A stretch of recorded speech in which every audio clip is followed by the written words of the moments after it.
اے رب ذوالجلال، جو مقدر میں نہیں اس کی تمنا میں مجھے مبتلا نہ کرنا، اور جو تو نے تقدیر میں لکھ دیا ہے اسے تو میرے لیے آسان فرما دینا۔ بہت اچھا لگتا ہے آپ سے مانگنا ہے خدا، بس تو مجھے اپنے علاوہ اور کبھی کسی کا محتاج نہ کرنا۔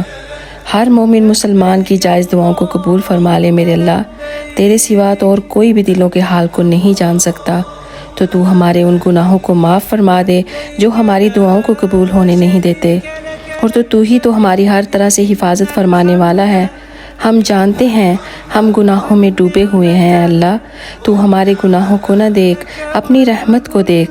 تو خود ہی تو کہتا ہے کہ تیری رحمت تیرے غضب پہ باری ہے، تو اپنی رحمت سے ہمیں معاف کر دے اور ہم سے راضی ہو جا۔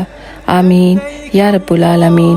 اس دعا کو دوسروں کے ساتھ زیادہ سے زیادہ شیئر کریں، اور پلیز مجھے بھی اپنی دعاؤں میں شامل کر لینا۔ جزاک اللہ خیر۔